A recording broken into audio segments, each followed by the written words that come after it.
I'm replying to this comment with a video because I need people to see this comment.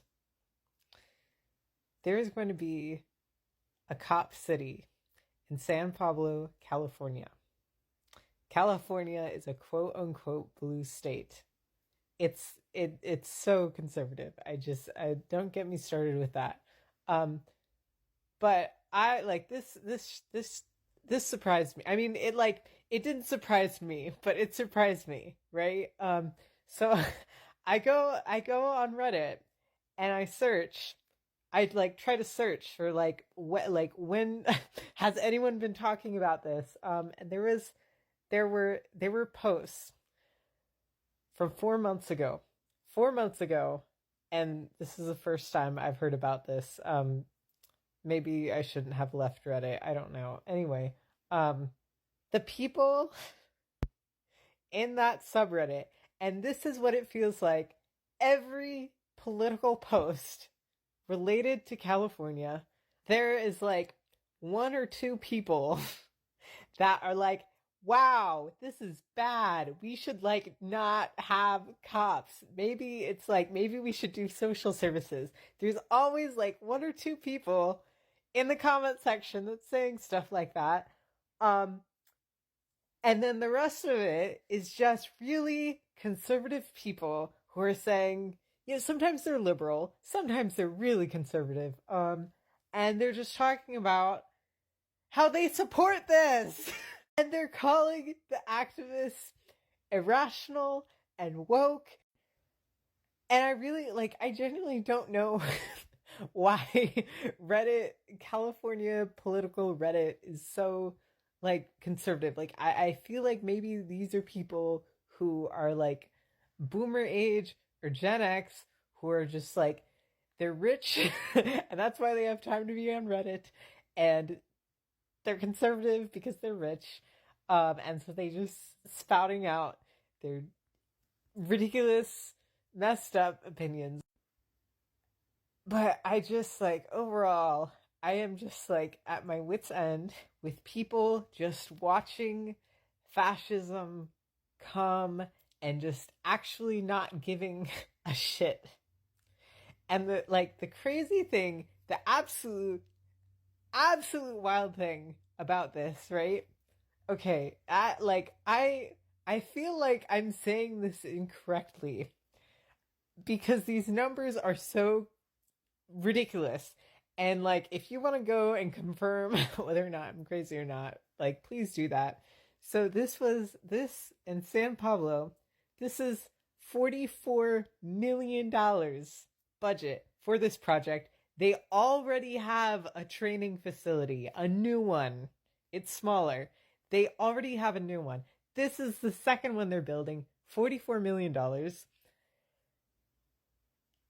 And the city budget is like 66 million.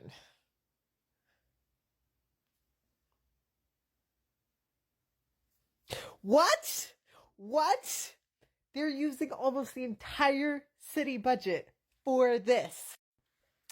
And and like they literally said, okay, they said crime has not increased, but in the community there's a general feeling that crime has increased. And that's why we need this. For those of you that don't live in San Pablo, but live in California, this facility is going to be used to train other police departments. And of course, San Pablo is saying this is going to be so good for their economy. My point is, just because it's not happening in your city does not mean that your cops are not going to a militarized training facility to become militarized. Anyway, I keep saying TikToks of people who are like saying like, when are we gonna have revolution? When are we gonna, revolt or whatever? And it's like, for what? Like, because I don't want to fight for people who are okay with fascism. We're okay with unaliving me. because I'm disabled. Because, like, realistically, if there is any sort of revolution, like, people are not going to magically start wearing masks on their faces once rich people are out of the picture. Did rich people, like, keep information from getting to people so that, like, the economy could push forward? Yes, they did. And all the propaganda that they have instilled in people, that's a cultural thing that is so separate. Culture is separate from economics. And you can have an economic revolution, you can have a political revolution that addresses the legal system, and you have to have an entirely separate cultural revolution. And right now, we have segregation in California and all the United States, segregation against people with disabilities, segregation against people who have been incarcerated, people who are undocumented, people who are homeless. And in California, we even have sundown towns.